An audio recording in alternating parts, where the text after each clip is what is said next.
हाँ तुम बैठ जाओ नीचे ऐसे हुलक के देखो, तो ऐसे देखोगे तो ये क्या दिखेगा, रुका हुआ दिखेगा। तो अभी पहले ग्राउंड से सॉल्व कर रहे हैं। देखो एफबीडी ऑफ स्मॉल एम, चलो ध्यान दो, ये स्मॉल एम का एफबीडी बना रहे हैं कहां से, धरती पर बैठ करके, ये देखो यहां बैठ करके बना रहे हैं। तो इस पर फोर्सेस लगेगा नॉर्मल और mg, और टेंशन नहीं, केक्स नहीं, अब फ्रिक्शन लगेगा। फ्रिक्शन कैसे डिसाइड करेंगे, सरफेस को फ्रिक्शन लेस मान लीजिए। सरफेस को अगर ये फ्रिक्शन लेस रहे तो क्या होगा, गॉसर ब्लॉक नीचे गिर जाएगा। चूंकि सरफेस में फ्रिक्शन है तो उसको स्लिप होने से रोकेगा, तो फ्रिक्शन किधर लगेगा, ऊपर। कितने के बराबर, एफ मैक्स नहीं, ये स्लिप नहीं कर रहा। तुमसे क्वेश्चन क्या कहा गया कि ये स्लिप नहीं कर रहा है नीचे, तो इसका मतलब फ्रिक्शन स्टैटिक है। फ्रिक्शन कैसा है, तो स्टैटिक फ्रिक्शन है, तो इसलिए एफ लिखे। इस पर 3 ही फोर्स लगेगा। अब इसका इक्वेशन लिख रहे हैं, अगर इसका एक्सेलरेशन ए है तो इसका भी एक्सेलरेशन इधर क्या होगा, ए। तो इधर के तरफ इक्वेशन क्या लिखे, तुम बताओ इक्वेशन, इसका इक्वेशन इधर के तरफ,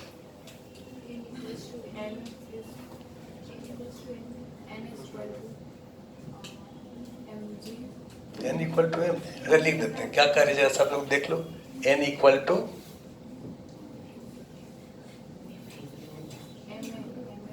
n is equal to M A. आया दिमाग खुला कि भाई इक्वेशन लिखने का मतलब फोर्स इक्वेशन लिखना, F is equal to M A. इस पर कितना फोर्स लग रहा है, 3। तुमको सबको रिजॉल्व करना है इधर, तो कितना है इधर के तरफ, केवल n। mg का इधर कंपोनेंट 0, f का इधर कंपोनेंट 0, तो net force equal to mass into acceleration. इसका एक्सेलरेशन इधर की तरफ कितना है, a। ये इक्वेशन हो गया इधर। वर्टिकल में क्या लिखोगे, क्योंकि वर्टिकल में फोर्स बैलेंस है। ये बताओ कि ये वाला बॉडी नीचे स्लिप नहीं कर रहा है, नीचे स्लिप नहीं कर, तो स्लिप नहीं करने का क्या कंडीशन होता है, कंडीशन फॉर नो स्लाइडिंग क्या होता है,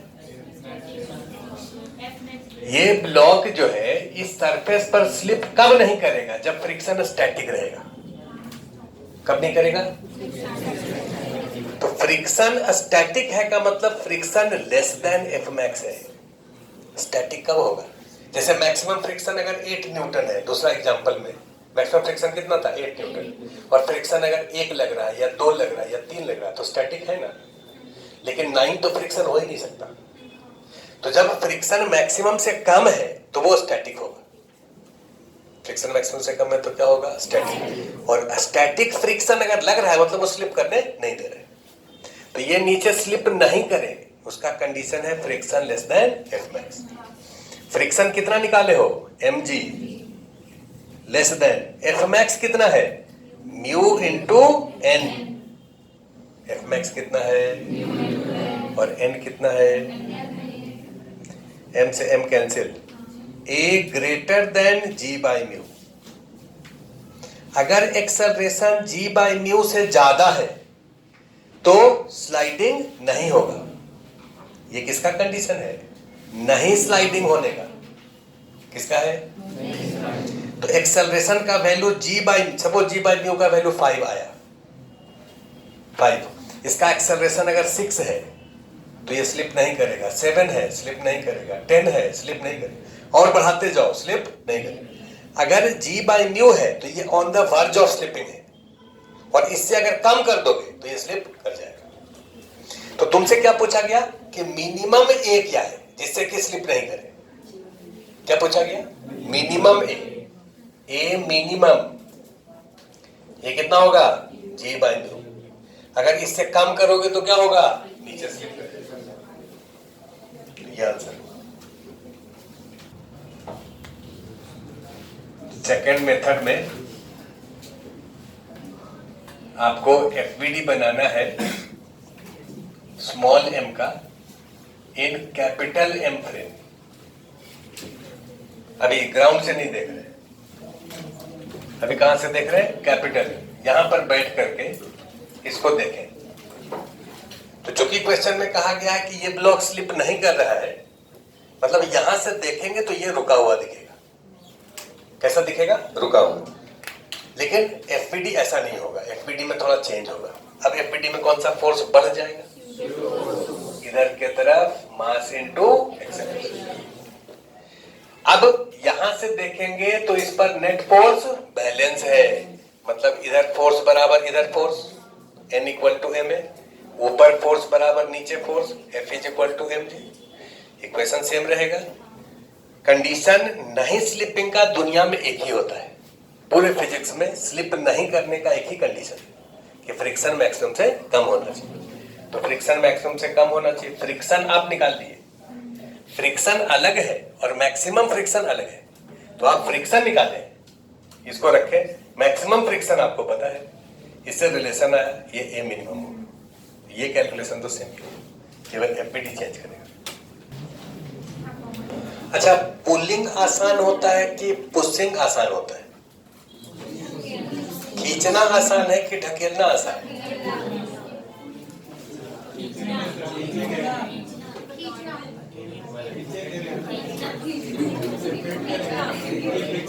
हाँ, ये बोले यार चलो ढकेल देना, देखो ना क्या होता है।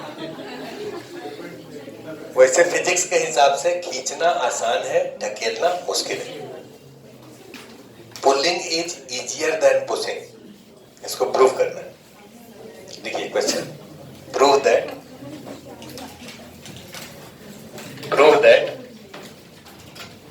Pulling is easier than pushing.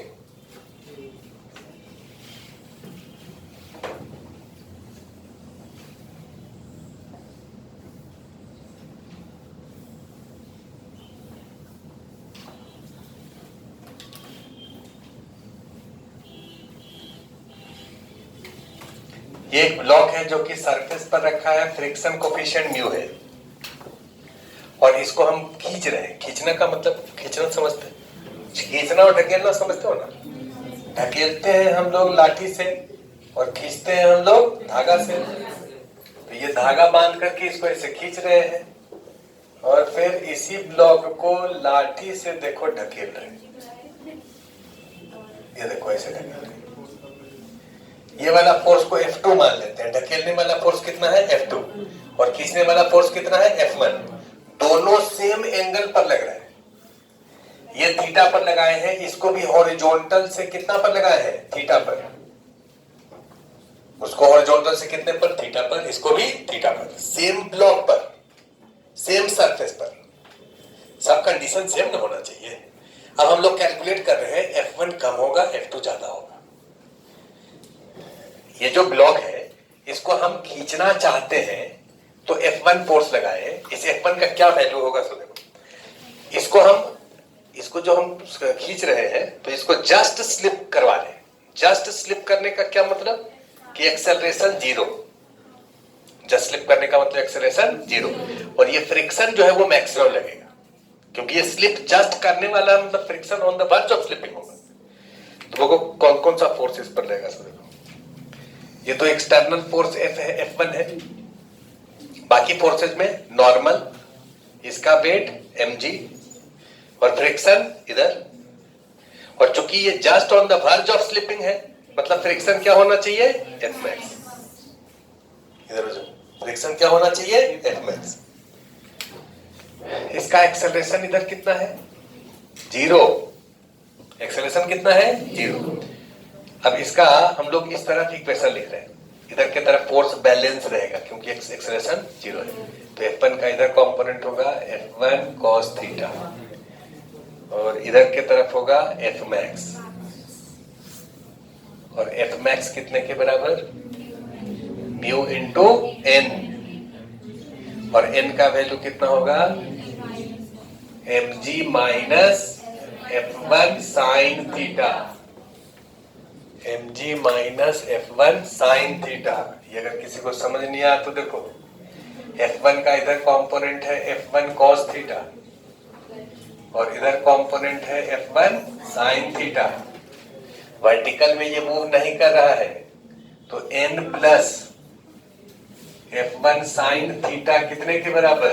mg तो n होगा mg minus f1 sine theta, mu into n के बराबर इतना लेंगे।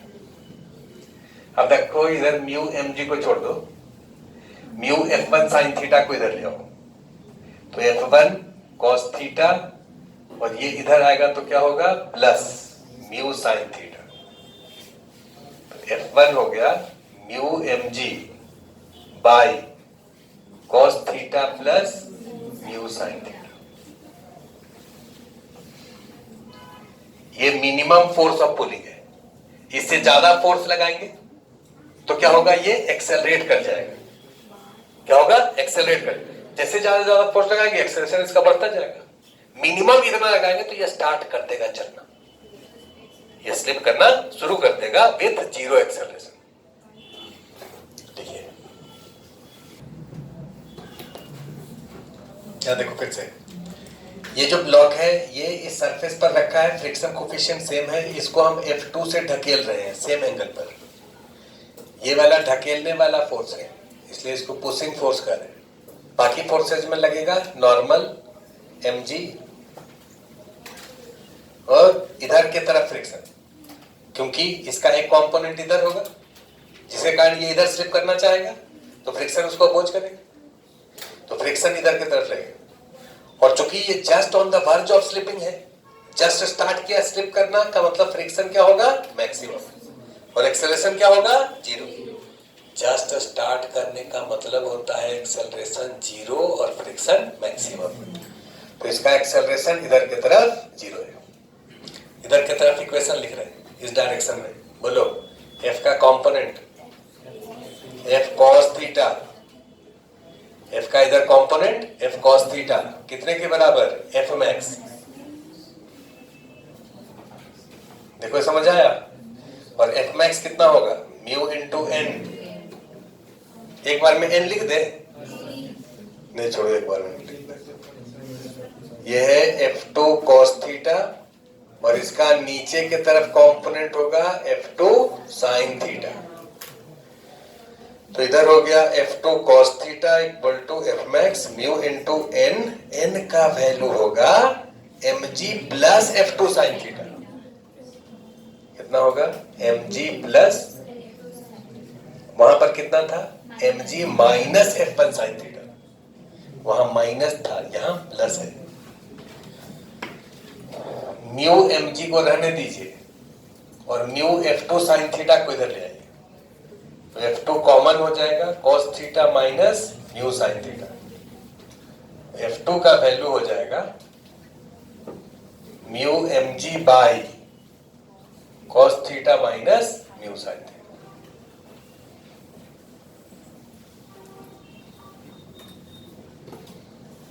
तो मिनिमम फोर्स ऑफ पुलिंग और ये है पुशिंग, ये ढकेलने वाला और वो खींचने वाला। दोनों इक्वेशन को जरा ध्यान से देखो, न्यूमरेटर दोनों का सेम है, म्यू mg न्यूमरेटर सेम है, लेकिन उसका डिनोमिनेटर ज्यादा है, इसका कम है। उसका डिनोमिनेटर कितना है, cos theta plus mu sin theta, इसका कितना है, cos theta minus mu sin theta. ये कम है ना, क्योंकि सब्ट्रैक्शन है दोनों का और वो एडिशन है दोनों का। तो ये अगर कम है, डिनोमिनेटर के वैल्यू घटने से इस पूरे का वैल्यू क्या होगा, बढ़ेगा। तो F2 बड़ा होगा F1 से, F2 is greater than F1, मतलब धकेलना मुश्किल है। ये बड़ा है का मतलब ज्यादा फोर्स लगेगा तब ये ढकलाएगा, और कम में फोर्स में खिंचा जाएगा। तो खींचना आसान है, ढकेलना मुश्किल। समझ आया। तो एक लाइन लिख लो नीचे, since denominator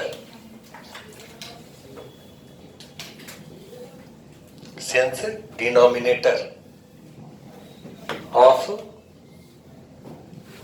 F1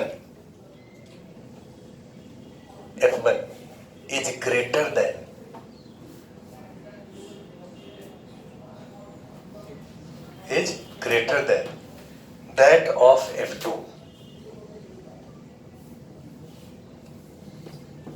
denominator of F1 greater than that of F2, denominator बड़ा है, इसका मतलब F1 छोटा होगा, it means F1 less than F2।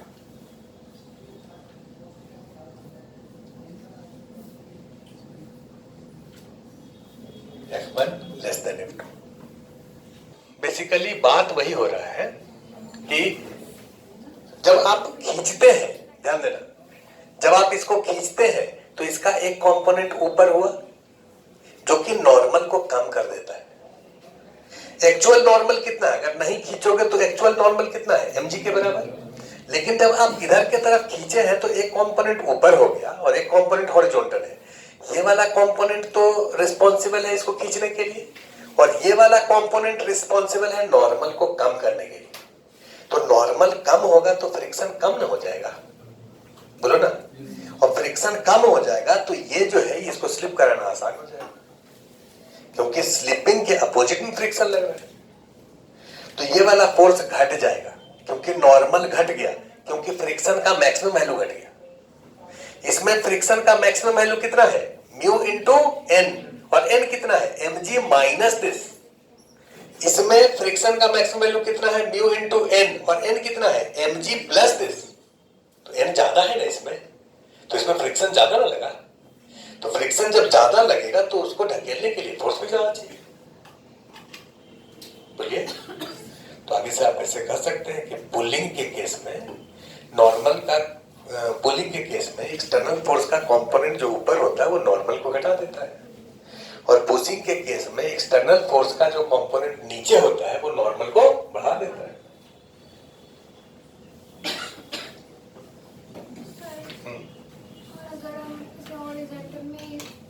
अगर हॉरिजॉन्टल में हम पुलिंग या हॉरिजॉन्टल में पुशिंग करें तब दोनों वैल्यू सेम हो जाएगा। अगर तुम कहो कि सर हम ऐसे नहीं खींचना चाहते हैं, किसी एंगल पर नहीं, ये एंगल इक्वल टू 0 पर खींचना चाहते हैं, तो थीटा का वैल्यू अगर 0 कर दो तो cos 0 1 और sin 0 0, तो नीचे कितना हो गया? 1। यहां भी 1 ही होगा, cos 0 1 और ये 0, तो ये भी 1 हो गया। तब पुलिंग और पुशिंग इक्वल हो जाएगा।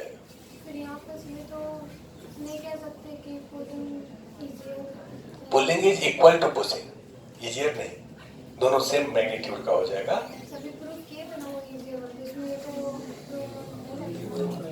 ये हम जनरल एंगल के लिए प्रूफ किए हैं, स्पेशल केस के लिए नहीं।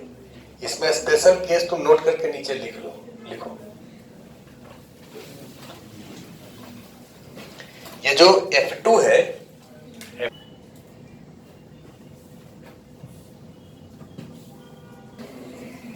ये जो ब्लॉक है ये सरफेस पर रखा है जिसका फ्रिक्शन कोफिशिएंट 0.5 है, और इस पर आप फोर्स लगा रहे एट एन एंगल 37 डिग्री।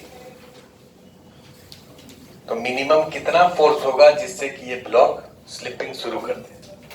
पहले इसको सॉल्व करो। Find minimum F1 such that block start moving। ये F1 का वैल्यू हम लोग अभी जस्ट कैलकुलेट किए हैं। म्यू का वैल्यू है 0.5, mg का वैल्यू है 20, m है 2 और g है 10, तो 20 बाई cos 37 कितना होता है? प्लस म्यू का वैल्यू है हाफ, और sin 37 देखो तो कैलकुलेट करके कितना आएगा। अगर हम इस वाले ब्लॉक को ढकेलना चाहते हैं तो ढकेलने के लिए इधर से फोर्स लगाएंगे, खींचने के लिए इधर से लगाएंगे। तो इसको ढकेलना चाहते हैं तो ये फोर्स हम F2 लगाए, जिसका कि हॉरिजॉन्टल से सेम एंगल लिए है 37। तो इस फोर्स का क्या वैल्यू होना चाहिए जिससे कि ये जस्ट ढकला जाए? मिनिमम फोर्स क्या होगा? F2, मिनिमम F2, जिससे कि ये जस्ट स्लिप हो जाए। अभी हम लोग कैलकुलेट किए थे F2 का मिनिमम वैल्यू कितना होता है? कितना आया था? Mu mg by cos theta minus mu sine theta. Mu mg रखो, सेम है 0.5, mg का वैल्यू है 20, cos 37 cos 37 4/5 माइनस 1/2 इंटू 3/5 कितना होगा?